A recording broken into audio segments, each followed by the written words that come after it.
हर रोज एक नई कहानी देखने के लिए चैनल को सब्सक्राइब करें और बेल आइकन दबाना ना भूलें। रानी एक पढ़ी लिखी और संस्कारी लड़की थी और वो एक लॉयर बनना चाहती थी, पर उसके घर की आर्थिक स्थिति सही ना होने की वजह से उसका ये सपना अधूरा रह जाता है और दिन बीतते चले जाते हैं।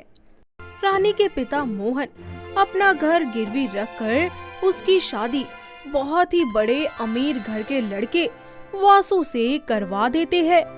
मोहन से जितना भी बन पाता है वो अपनी बेटी की शादी के लिए सब कुछ करता है। शादी के बाद रानी खुशी खुशी अपने ससुराल की सारी जिम्मेदारियां बखूबी संभाल लेती है। ऐसे ही कुछ दिन बीत जाते हैं और रानी अपने पगफेरे की रस्म के लिए अपने ससुराल से निकलती है। तभी उसकी ननंद माया और सास शकुंतला उससे बोलती हैं। भाभी मायके जा रही है, वो भी मेरा नेक दिए बिना। हाँ दीदी बोलिए ना, क्या चाहिए आपको? आपके गले में ये जो हार है वो देखिए, मना मत कीजिए, पर मैं आपकी इकलौती ननंद हूँ और आप मेरी इकलौती भाभी, तो अपना वादा पूरा कीजिए और ये हार मुझे दे दीजिए। पर दीदी ये हार तो मेरी माँ की आखिरी निशानी है, आप इसके बदले मुझसे कुछ भी मांग लीजिए। ये हार मेरे लिए मेरी माँ के आशीर्वाद के समान है। बुरा मत मानना बहू, पर तेरी ले दे के इकलौती ननद है और तू इतना भी नहीं कर सकती इसके लिए। अरे ये तेरा हार खा थोड़ी जाएगी। रानी अपनी सास की बातों का कोई जवाब नहीं देती और चुपचाप अपने मायके के लिए अपने ससुराल से निकल जाती है। थोड़ी देर बाद जब वो अपने मायके पहुंचती है तो अपनी बेटी को देखकर मोहन की आंखें आंसुओं से लबालब भर जाती हैं। दोनों बाप बेटी एक दूसरे को कसकर गले लगा लेते हैं। ऐसे ही रानी को अपने मायके में आए कुछ दिन बीत जाते हैं, पर उसके ससुराल से कोई भी उसे लेने नहीं आता। और एक दिन शकुंतला मोहन को फोन करके बोलती है, तो बुरा मत मानिएगा समधी जी, अगर ऐसी बात है तो अपनी बेटी को अपने पास ही रखना था, ब्याह ही क्यों दिया इसको? अरे नहीं नहीं, ऐसा नहीं है, दामाद जी आए नहीं तो चलो कोई नहीं, आप चिंता ना कीजिए, मैं कल ही रानी को छोड़ जाऊंगा। समधी जी, पर वासु बिजनेस करना चाहता था और आपने भी दहेज में इसे कुछ खास नहीं दिया जिससे वो अपना बिजनेस का काम शुरू कर सके, तो अब अपनी बेटी को खाली हाथ मत भेजना। रानी ये सारी बातें सुन लेती है और अपने पिता से कहती है, पिताजी मैं कल ही अपने ससुराल जाऊंगी और उनसे बात भी करूंगी। आपने पहले ही मेरी शादी में इतना सब कुछ खर्च कर दिया, अब और नहीं करेंगे। मोहन उसको समझाने की बहुत कोशिश करता है, लेकिन रानी नहीं मानती और अगले दिन खाली हाथ ही अपने ससुराल पहुंच जाती है, जिस पर उसका पति उससे बोलता है, अरे कौन सा तुम्हारे बाप का कोई बेटा है जिसके लिए उन्होंने इतना बड़ा घर संभाल रखा है? उस घर को भी तो बेच सकते थे ना। सुनिए, मुझे पता है कि आप अपने काम को लेकर बहुत परेशान हैं, पर आप मेरे पिताजी की हालत भी तो समझिए ना, वो पैसे कहाँ से लाएंगे? पैसे देने के लिए उनके पास पैसे होने भी तो चाहिए। अरे अगर पैसा नहीं ला सकती है तो दफा हो जाए यहाँ से, समझ गई? रानी के ससुराल वाले उसे जलील कर कर घर से निकालने लगते हैं, पर किसी तरह उनके सामने गिड़गिड़ाकर रानी वहीं पर ही रुक जाती है। ऐसे ही समय बीतता जाता है और उसके ससुराल वालों का अत्याचार बढ़ता ही जाता है। वो उससे सारा दिन घर का काम करवाते, ना उसको समय पर खाना देते और ना ही उसका ख्याल रखते। दिन पर दिन रानी की हालत बहुत ही ज्यादा खराब होती जाती है। ऐसे ही एक दिन उसकी सास उससे बोलती है, बुरा मत मानना बहू, पर आज तेरी वजह से ही तेरा पति नल्हा होकर घर में बैठा है और अब घर का राशन भी खत्म हो गया है। पर माँ जी, मैंने तो अभी कुछ दिन पहले ही देखा था, भंडार घर में अनाज भर भर के रखा हुआ है। बुरा मत मानना बहू, पर हम तेरे बाप की तरह नहीं हैं, हमें अपनी बेटी की परवाह है, इसीलिए हमने उसके ससुराल के एक फोन पर महीने भर का राशन भरवा दिया। आप बोलना क्या चाहती है माँ जी? यही कि तेरे बाप की तो खुद की राशन की दुकान है, तू अपने बाप से क्यों नहीं बोलती? आखिर हम सारा अनाज अकेले थोड़ी खा जाएंगे, तू भी तो खाएगी ना। रानी ये बात अपने पिता को बताती है और उसके पिता महीने भर का राशन उनके घर पर पहुंचा देते हैं। ऐसे ही समय बीतता जाता है और अब रानी के ससुराल वाले आए दिन कुछ न कुछ डिमांड करने ही लगते हैं। अपनी बेटी की खुशी और ससुराल की इज्जत के लिए मोहन भी उसके ससुराल वालों की हर जायज और नाजायज डिमांड को पूरा कर देता। ऐसे ही एक दिन वासु रानी से बोलता है, मुझे तुमसे तलाक चाहिए और अब निकल जाओ मेरी जिंदगी से, समझी? आप ऐसा क्यों कर रहे हो? प्लीज ऐसा मत करिए, मैं कहाँ जाऊंगी? जहाँ जाना है जाओ, पर मुझे बख्श दो, क्योंकि अब मैं मोना डार्लिंग से शादी करूंगा। उसका बाप तेरे बाप की तरह फटीचर नहीं है, समझी? वासु और उसके परिवार वाले रानी को बुरी तरह से पीटकर घर से धक्के मारकर निकाल देते हैं। रानी अधमरी हालत में अपने मायके जाती है। उसकी ये हालत देखकर मोहन खुद को कोसने लगता है और डिप्रेशन में आकर छत से कूदकर अपनी जान दे देता है।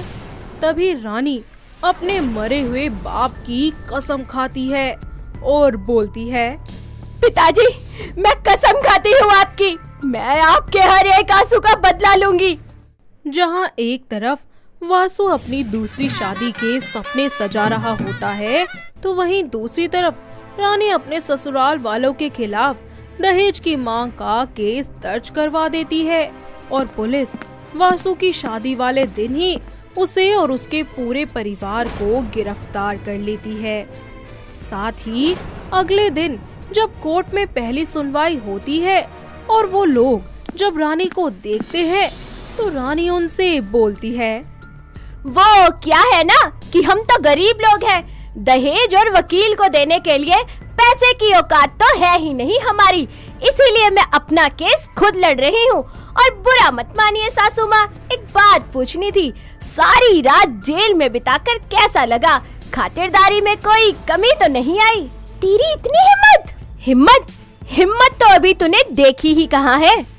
कोर्ट की सुनवाई खत्म होने के बाद कोर्ट के बाहर माया का पति रोहन रानी पर बंदूक तान लेता है और ना चाहते हुए भी पुलिस को रोहन पर गोली चलानी पड़ती है, जिसमें रोहन की मृत्यु हो जाती है और परिवार वाले उसके अंतिम संस्कार के लिए जेल से बाहर निकलकर अपने घर आते हैं। तभी रानी वहां पर आकर माया से अपना हार मांगकर ले जाती है और माया रोते हुए उसे उसका हार लाकर दे देती है, जिस पर रानी अपनी सास से कहती है, सही कहा था सासू माँ आपने, सही चीज सही जगह पर सही इंसान के हाथ में ना पहुँच ही जाती है। हमें माफ कर दे बहू, हमने तेरे साथ लालच में आकर बहुत बुरा किया। रानी के ससुराल वाले उसके आगे हाथ जोड़ते हैं, उससे माफी मांगते हैं, पर रानी किसी की नहीं सुनती और ना ही किसी को माफ करती है। साथ ही उनको उनके किए की सजा दिलवाकर जेल की सलाखों के पीछे करवा देती है, जिसके बाद वो अपनी जिंदगी में आगे बढ़कर खुशी खुशी रहने लगती है। तानिया एक बहुत ही खूबसूरत, समझदार और काफी लंबी लड़की थी। वो अपनी माँ शांति और पिता राजपाल के साथ हाथरस में रहा करती थी। उसका एक ही सपना था कि वो देश के लिए रेस में गोल्ड मेडल लेकर आए, लेकिन कोई उसका साथ नहीं देता था और सब उसका मजाक उड़ाते रहते। यार तानिया, तू आज मेरे घर आ सकती है क्या? क्यों, क्या हुआ?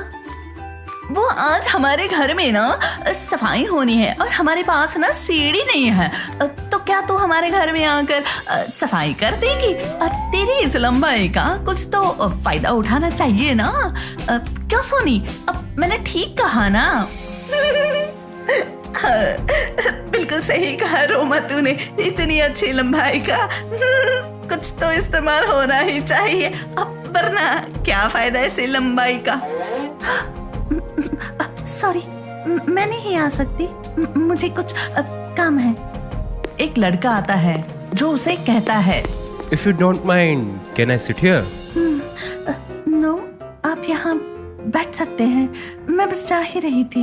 बट मुझे बैठना तो आपके साथ था ना, और आप ही चली जाएंगी तो मैं क्या करूँगा? तेरे साथ बैठना है मतलब क्या है आपका?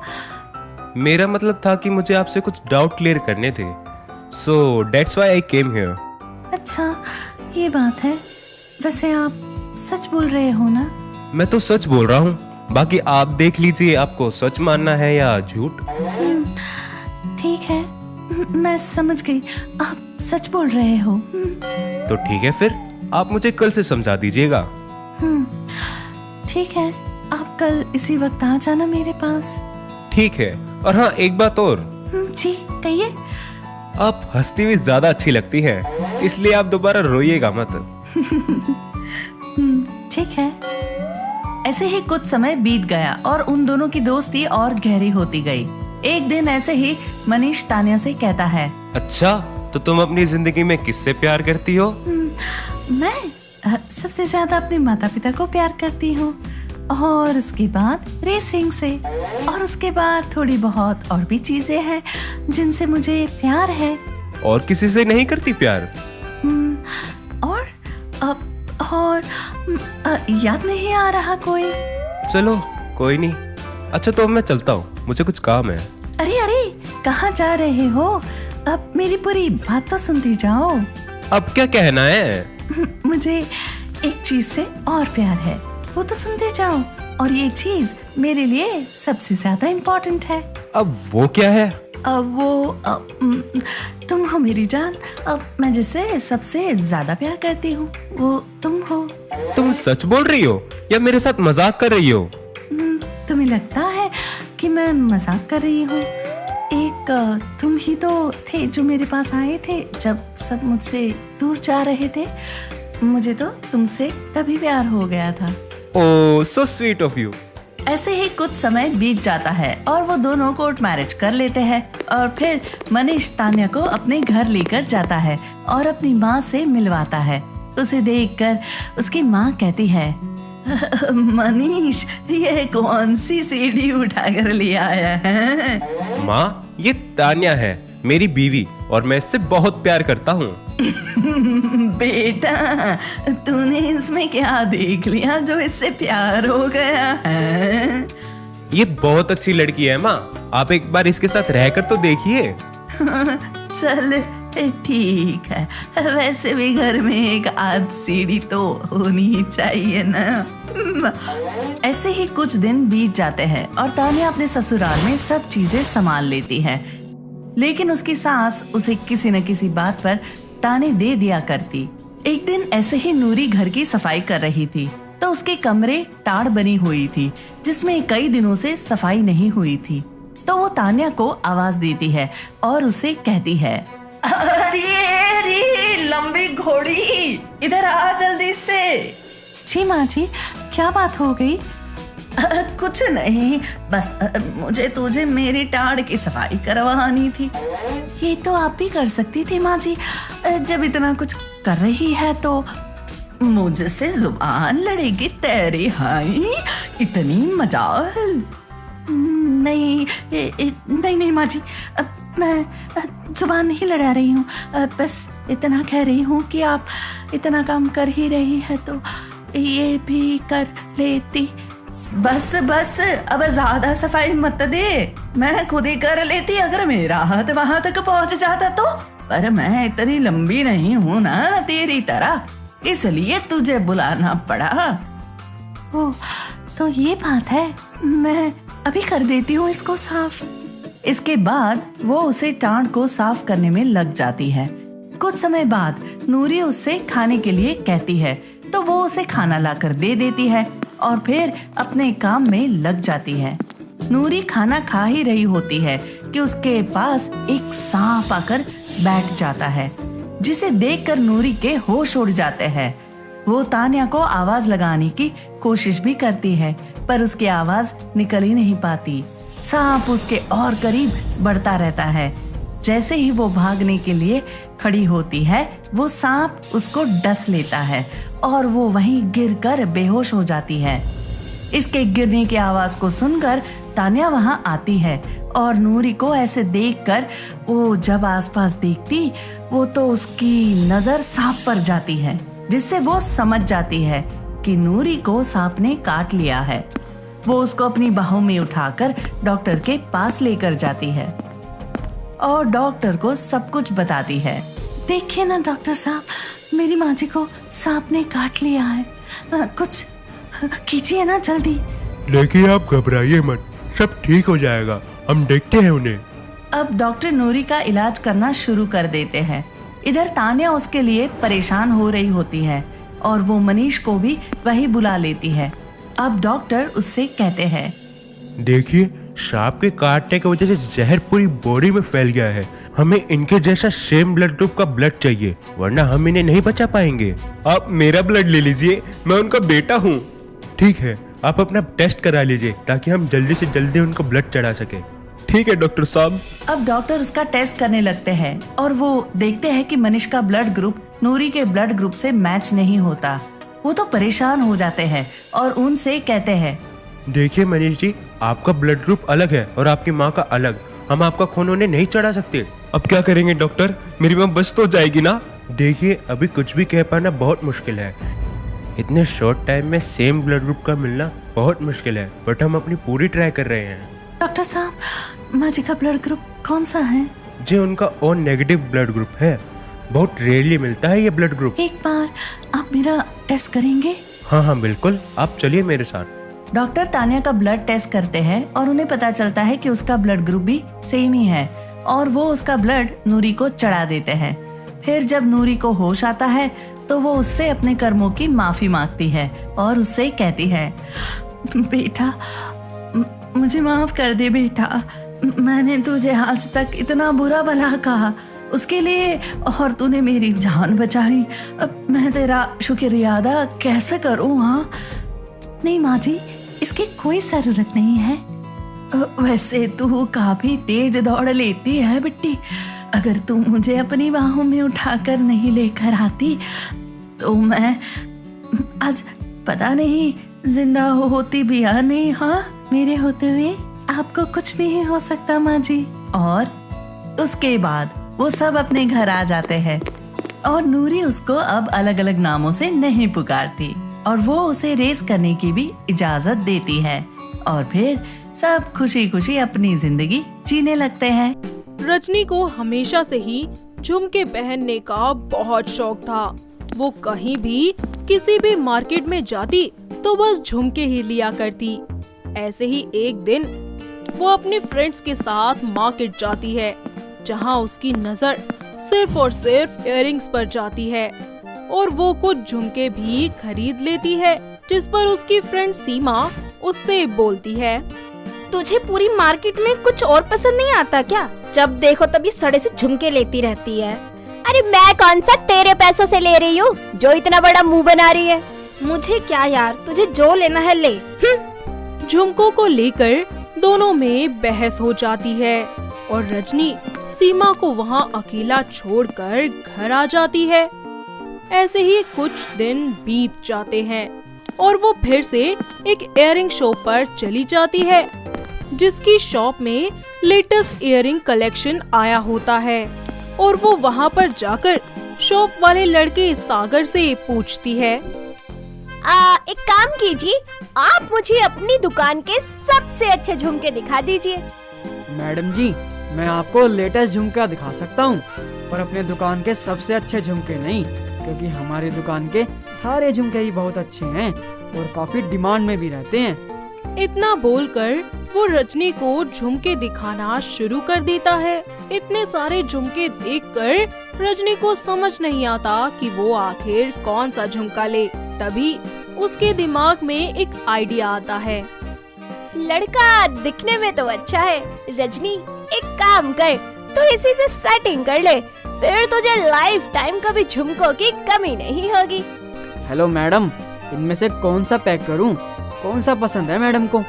मुझे तो तुम बहुत पसंद हो। क्या मजाक कर रही हो मैडम? लेना है तो बोलो। क्यों? तुम्हें मैं पसंद नहीं? आखिर कमी ही क्या है मुझ में? वैसे मैं तुम्हें बता दूं कि मैं तो यहाँ तुम्हारे लिए आई थी। सच? और क्या, रोज सुबह शाम आते जाते मैं बस तुम्हारी दुकान के बाहर खड़ी होकर तुम्हें ही देखती थी। आज मौका मिला तो तुमसे बात करने चली आई। सागर भी उसकी ओर खींचा चला जाता है और दोनों एक दूसरे के साथ समय बिताने लगते हैं।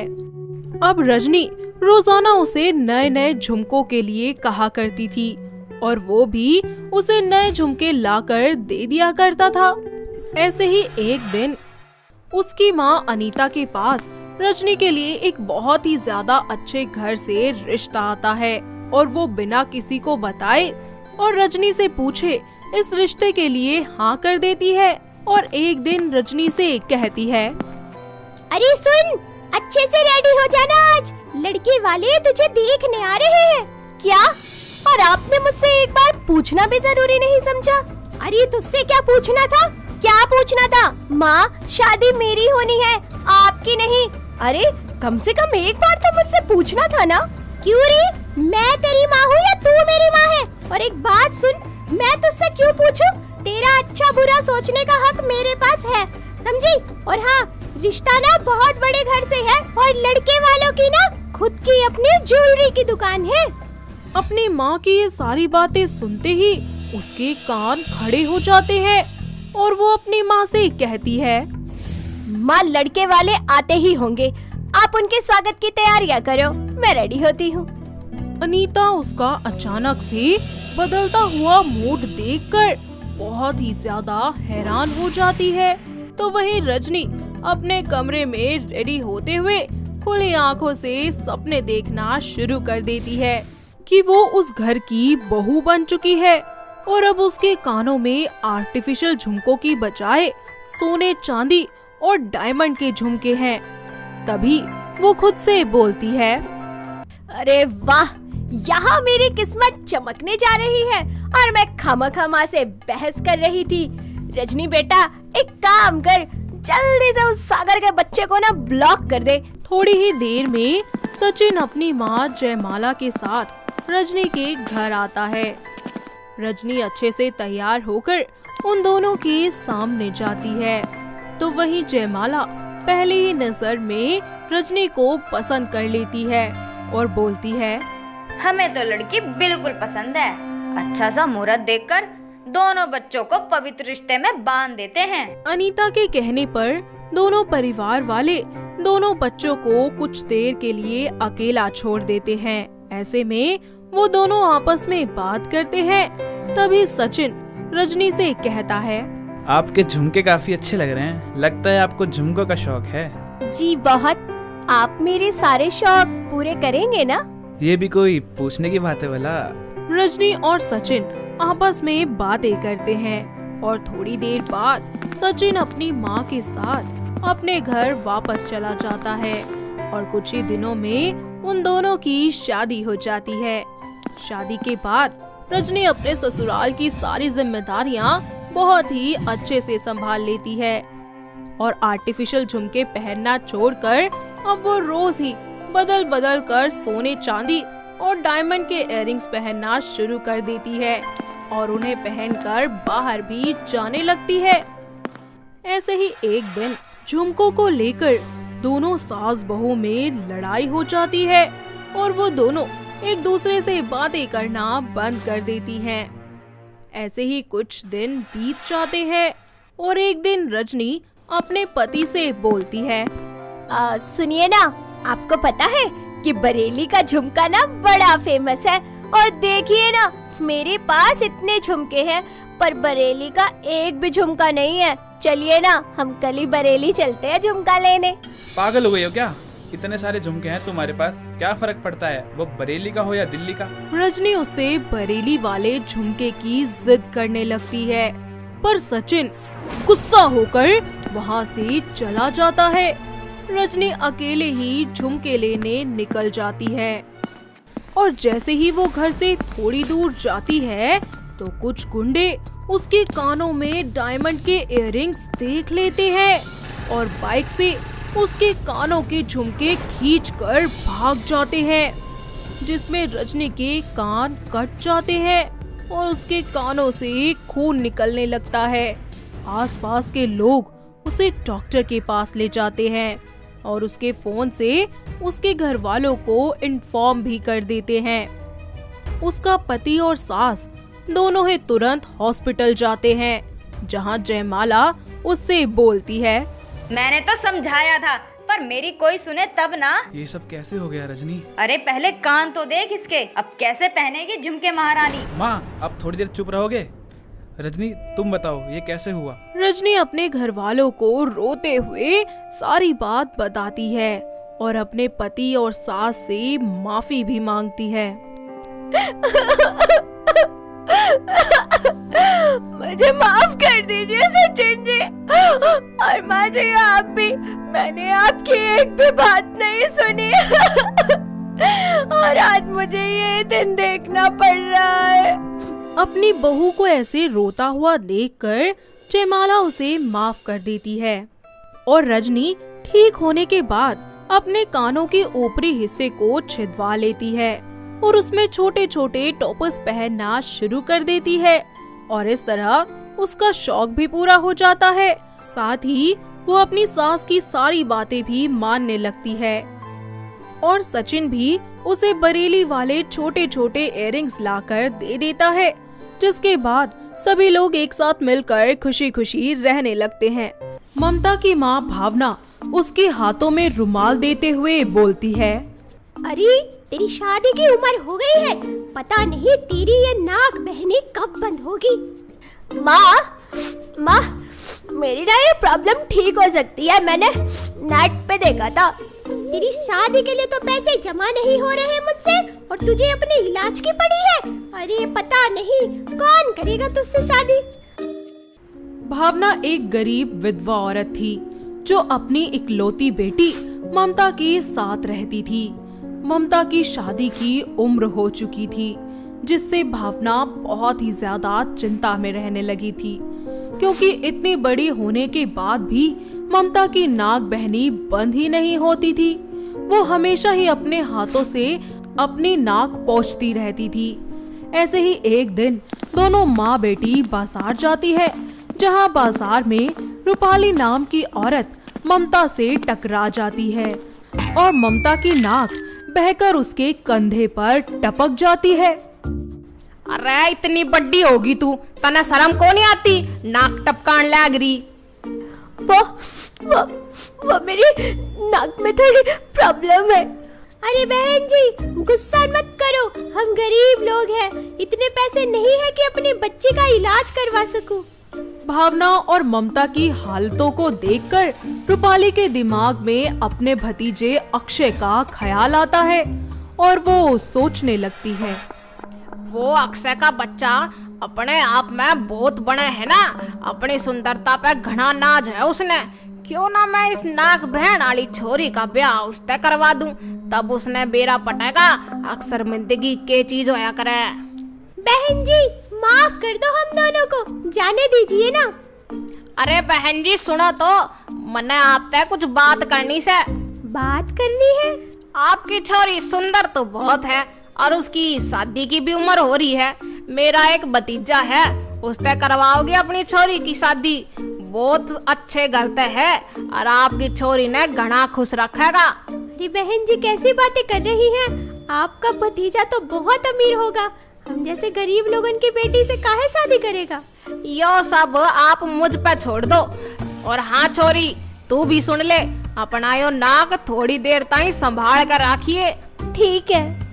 रूपाली भावना को शादी का खर्चा देकर शादी के लिए मना लेती है और कुछ ही दिनों बाद अपनी भाभी विभा को ममता की फोटो दिखाती है। लड़की तो बहुत सुंदर है मेरे अक्षय के लिए, पर एक बार अगर अक्षय भी इससे देख लेता, इससे मिल लेता तो ज्यादा अच्छा होता। या के बात हुई भाभी, आपने मुझ पर विश्वास को नहीं के।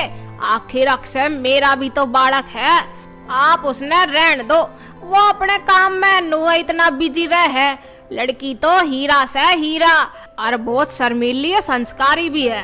रूपाली अपनी भाभी को शादी के लिए राजी कर लेती है और ममता के घर रिश्ता लेकर पहुंच जाती है। ममता हाथों में चाय नाश्ता लिए सभी के सामने आती है। सभी उसे पहली ही नजर में पसंद भी कर लेते हैं। बहुत प्यारी है आपकी लड़की, मुझे तो बहुत पसंद है और मेरे अक्षय के साथ भी खूब जचेगी इसकी जोड़ी। तभी ममता की नाक बहने लगती है और सबके बीच से वो उठकर एकदम से चली जाती है, जिसे देखकर विभा बोलती है, अरे ममता को क्या हुआ, यूं अचानक क्यों चली गई? अरे भाभी, मन्नत आप तक पहले ही थी। याद छोरी शर्मीली और बहुत संस्कारी है, लगा शर्मा का बाजगी। दोनों परिवार वाले आपस में बात करके रिश्ता पक्का कर देते हैं और कुछ ही दिनों बाद अक्षय और ममता की शादी हो जाती है। और जैसे ही अक्षय ममता के करीब जाकर उसका घूंघट हटाता है तो देखता है कि नाक से बुलबुले छूट रहे हैं। ममता जल्दी से बुलबुले फोड़कर अपने हाथों से नाक साफ कर लेती है और ये देखकर अक्षय के होश उड़ जाते हैं। छी, अभी तक तुम्हारी नाक बहती है, दूर रहो मुझसे, मैं तुम्हें अपनी बीवी कभी नहीं मानूंगा। ऐसे मत कहिए, अभी तो हमारी शादी हुई है।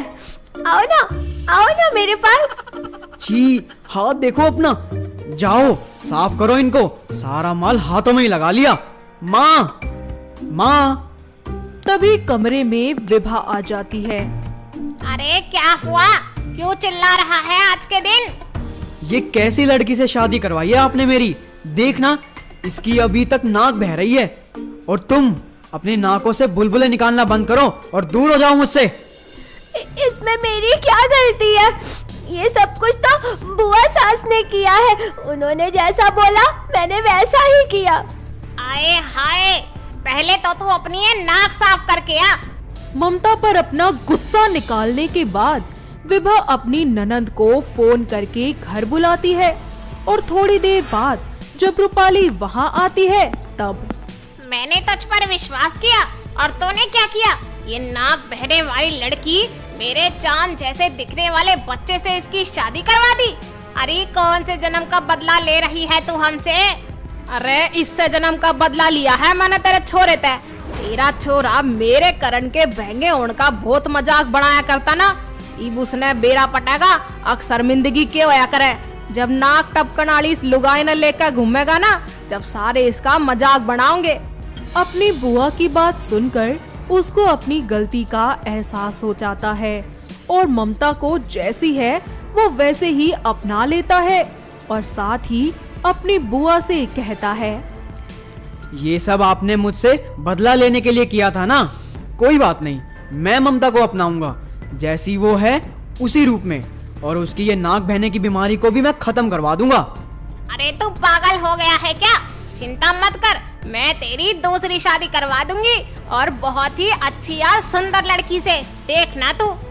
हाँ बेटा, तू चिंता मत करे, क्योंकि चिंता तो चिता समान होया करे। और वैसे भी तेरता इता तेरी माँ से ना, वह ढूंढ देगी तेरता कोई और छोरी। रूपाली के तेवर और उसकी कड़वी बातें सुनकर विभा और अक्षय उससे अपने सारे रिश्ते नाते तोड़ लेते हैं। अक्षय ममता को अपना तो लेता है पर उसकी बहती नाक की वजह से उसको अपनी बीवी वाला प्यार नहीं दे पाता और उससे दूर दूर ही रहने लगता है। ऐसे ही एक दिन, माँ जी खाना बन गया है, अब खा लीजिए। अरे मैंने तुझे कितनी बार कहा है कि अपनी ये नाक के बुलबुले लेकर मुझसे दूर रहा कर, मेरे इर्द गिर्द मत मंडराया कर। जी माँ जी। अरे कलमोही, ये जो तेरी नाकों से घी निकल रहा है ना, कहीं सब्जी में न टपका दे तू, ध्यान रखियो थोड़ा। विभा उसका हर 5 मिनट में नाक बहता देखकर खाना नहीं खा पाती और वहाँ से चली जाती है। ऐसे ही रात हो जाती है और जब अक्षय घर लौटता है तो विभा उससे बोलती है, बेटा तू मान ले मेरी बात, मैं तेरी दूसरी शादी करवा दूंगी, वो भी बहुत ही अच्छी लड़की से। क्यों तू उस कलमोही रूपाली की बातों को अपने दिल से लगाए बैठा है? नहीं माँ, ममता में कोई कमी नहीं है और मैं जल्द ही उसको डॉक्टर के पास ले जाऊंगा। मुझे पता है वो ठीक हो जाएगी। ऐसे ही कुछ समय बीत जाता है और एक दिन अक्षय एक बहुत ही बड़े डॉक्टर के पास उसे लेकर चला जाता है और उसका इलाज करवाता है। 4 महीने के लंबे इलाज के बाद ममता बिल्कुल ठीक हो जाती है, जहां विभा को पता चलता है कि ममता की नाक बहने की बीमारी पूरी तरह से ठीक हो चुकी है। ये जानते ही विभा उसको खुशी खुशी अपनी बहू के रूप में स्वीकार कर लेती है और घर की सारी जिम्मेदारियां उसे सौंप देती है, जिसके बाद सभी लोग मिलकर एक साथ खुशी खुशी रहने लगते हैं। मोहिनी एक पढ़ी लिखी समझदार लड़की थी। वो अपने माता पिता के साथ रहती थी और घर के सारे कामों में बहुत ही निपुण थी। लेकिन उसमें एक कमी थी, उसकी नाक के बाल बहुत जल्दी बढ़ जाते थे, जिसके कारण उसे हर 2 दिन में अपने नाक के बाल हटाने की जरूरत पड़ती थी। लेकिन वो बार बार अपने बालों को यूं कटवाने से बहुत परेशान हो चुकी थी, इसलिए उसने अपने नाक के बाल काटना ही छोड़ दिया। उसके परिवार वाले अक्सर उसे लेकर परेशान रहते थे। धीरे धीरे उसकी नाक के बाल बड़े होते गए, जिस वजह से वो दिखने में भयंकर लगती थी और वो जानबूझकर धीरे धीरे ही बोलती थी। उस आवाज के कारण कुछ लोग उसको चुड़ैल कहा करते थे, लेकिन वो बुरा नहीं मानती थी। ऐसे ही एक दिन वो चाय बना रही होती है कि तभी दरवाजे की घंटी बजती है। मोहिनी जैसे ही दरवाजा खोलने जाती है तो लाइट चली जाती है। वो मोमबत्ती लेकर दरवाजा खोलती है। साथ ही दीमक लगे होने की वजह से दरवाजे से डरावनी आवाज आती है। सामने एक औरत होती है जो मोहिनी से कहती है, अरे मोहिनी, मेरे ताए थोड़ी ही चाय पत्ती तला दे जरा। क्या चाहिए आंटी आपको? अरे बाजो, अरे तो बाजो, इस मोहिनी में तो भूत आ गया। अरे बचा लो, कोई मने बचा लो। अरे आंटी रुकिए तो, आपकी कटोरी गिर गई। लगता है आंटी को मैंने कुछ ज्यादा ही डरा दिया। तभी लाइट आ जाती है। कुछ देर बाद मोहिनी रसोई में काम कर ही रही होती है कि अचानक से उस पर आटे का डिब्बा गिर जाता है और आटे से मोहिनी पूरी तरह ढक जाती है। तभी उसकी मम्मी रोशनी आती है और वो जैसे ही उसको देखती है, डर के मारे उनकी चीख निकल जाती है। अरे वो आ गया हमारे घर में भूत। वो डरकर हाथ में झाड़ू लेकर अपनी बेटी को मारने लगती है। मम्मी सुनो तो, ये मैं हूँ। मम्मी मत मारो, लग रही है। मम्मी रुको मम्मी। अरे तो भूत है, भूत जो मेरी बेटी में घुस गया। अरे मम्मी, मैं भूत नहीं हूँ, आटा गिर गया था मेरे ऊपर। मैं आप ही की बेटी मोहिनी हूँ। क्या बोली? जरा एक बार फिर से तो बोल। ये देखो मम्मी, मैं आप ही की बेटी हूँ। अब तो आपको यकीन हो गया ना? तू ऐसे भूत बनकर क्यों घूम रही थी? पागल है क्या? मेरी तो सांस ही अटक गई थी मानो। कुछ देर बाद वो अच्छी सी बनकर पार्क चली जाती है और एक बेंच पर अकेले बैठकर फोन पर बात कर रही होती है कि एक लड़का उसके पास में आकर बोलता है, एक्सक्यूज मी, क्या मैं आपसे थोड़ी देर बात कर सकता हूँ? बोलो, क्या बात है? आप कहाँ रहती है? वैसे यहाँ तो पहले कभी नहीं देखा आपको। मैं उस पीपल के पेड़ पर लटकती हूँ, चलोगे मेरे साथ? वो लड़का उसकी शक्ल देखकर डर जाता है और वहाँ से भाग जाता है। फिर मोहिनी बहुत जोर से हंसने लगती है।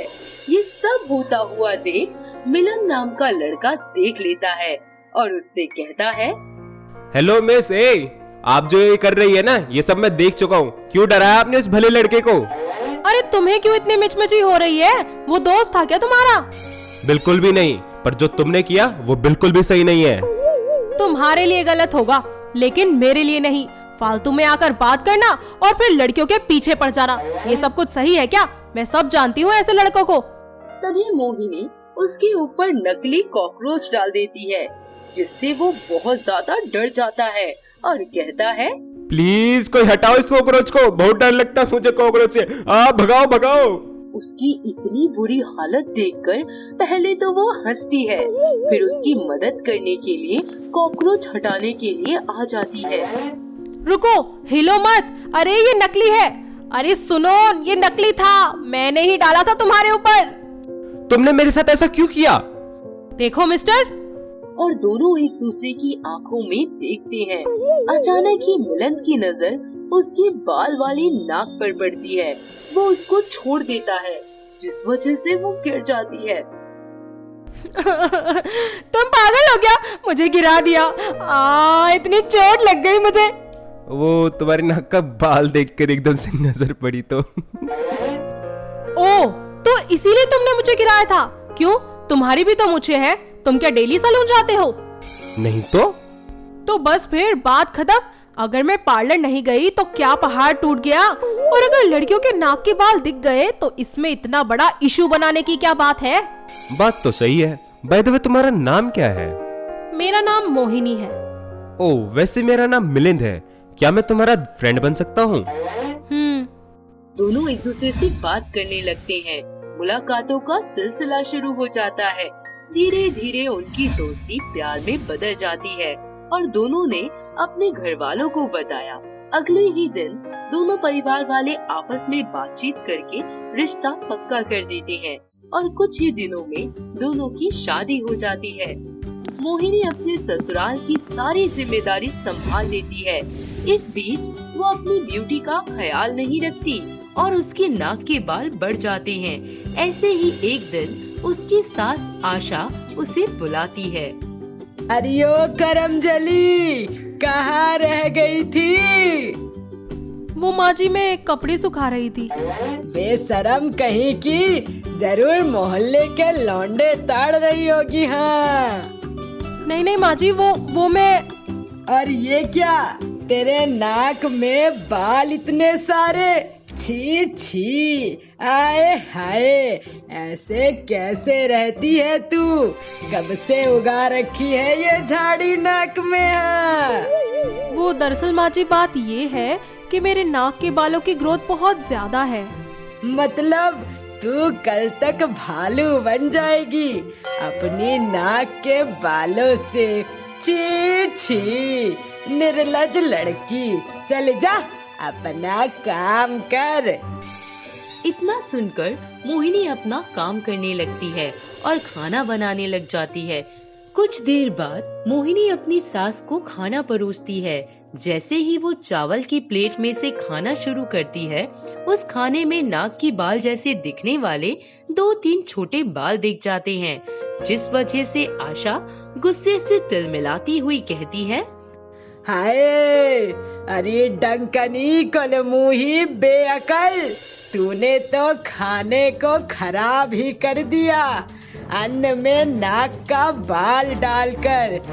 माँ जी, आप ये क्या कह रही हैं? ऐसा नहीं हो सकता।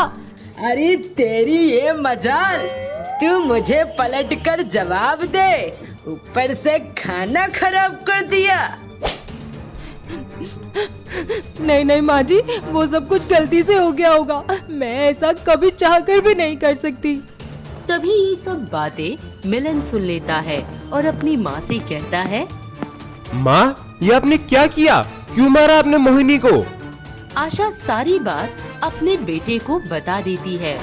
माँ, सिर्फ इतनी सी बात के लिए आपने उस पर हाथ उठा दिया? माँ, ये सब भगवान की देन है। अगर इससे ऐसा हो गया तो इसे माफ कर दो। आगे से ये ध्यान रखेगी। इसकी जगह अगर आपने ऐसा किया होता तो क्या आप माफी नहीं मांगती? आशा अपने बेटे की बात को समझ जाती है और उसे अपनी गलती का एहसास होता है और वो अपनी बहू को माफ करके अपने गले से लगा लेती है। मोहिनी अपनी सास को दोबारा खाना बनाकर अपने हाथों से खिलाती है और सब खुशी खुशी रहने लगते हैं। दोस्तों, अगर आपको ये कहानी पसंद आई तो इसे लाइक करें, शेयर करें और कमेंट करके बताएं कि कहानी में आपको सबसे अच्छा क्या लगा।